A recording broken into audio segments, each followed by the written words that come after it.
नमस्कार दोस्तों, स्वागत है आप सभी का हिमगुरु नॉलेज पॉइंट यूट्यूब चैनल पे। हिमाचल प्रदेश हाई कोर्ट द्वारा वन मित्र भर्ती पर फैसला आ गया है।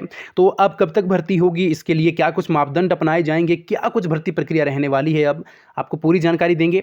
उससे पहले आप सभी से एक निवेदन, अभी तक आपने हमारे चैनल को सब्सक्राइब नहीं किया है तो कृपया करके सब्सक्राइब जरूर कर दीजिएगा।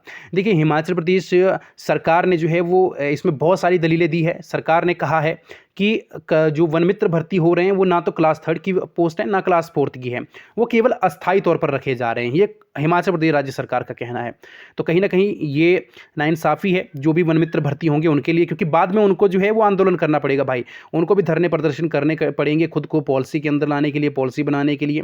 ये बहुत सारे झंझट है। इसीलिए सरकार ने पहले ही ये स्पष्ट कर दिया है कि ये अस्थायी तौर पर भर्तियां हैं, 6 घंटे की ड्यूटी है और आपको 10,000 रुपये इसके लिए मानदेय दिया जाएगा। कुल मिलाकर जो है वो ये किसी भी कैटेगरी में नहीं आते हैं, ये सरकार का कहना है। ठीक है, इसमें इन्होंने साफ तौर पर कहा है जो जजमेंट ऑर्डर है।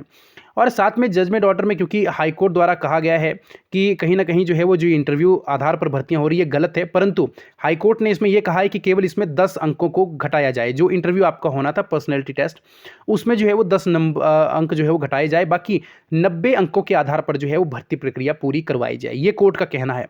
आप लास्ट पन्ने पर जाके जो है वो पढ़ सकते हो, यहाँ पर दिया गया है। ठीक है, appointments be made in accordance with the criteria less 10 marks. ठीक है, तो यहाँ पर जो है वो सब कुछ दिया गया है। तो ऐसे में जो है वो अब 90 अंकों के आधार पर भर्ती होगी। तो कहीं ना कहीं ये भी एक गलत बात है कि मेरिट आधार पर भर्तियां हो रही हैं। चलो, भर्ती हो रही है, बहुत अच्छी बात है, परंतु मेरिट आधार पर आप जानते हैं कि कुछ एक बच्चे ऐसे भी रहते हैं जो योग्य हैं, इसके लिए योग्य हैं, परंतु उनकी परसेंटेज कम रहती है। तो ये उनकी गलती नहीं है भाई। जरूरी नहीं, आवश्यक नहीं है कि जिसकी परसेंटेज कम हो उसके पास नॉलेज भी कम है वो एक योग्य उम्मीदवार हो सकता है। तो कहीं ना कहीं ये गलत है।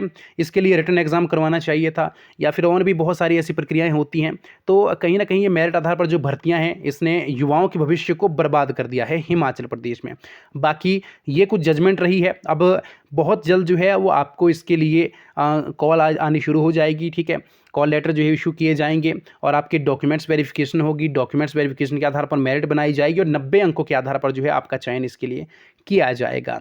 तो ये बड़ी अपडेट है। कुछ ही दिन में जो है आपको इसके लिए प्रक्रिया अब देखने को मिलेगी। बाकी की खबरों के लिए, बाकी की अपडेट्स के लिए हमारे चैनल के साथ बन रहिएगा। धन्यवाद।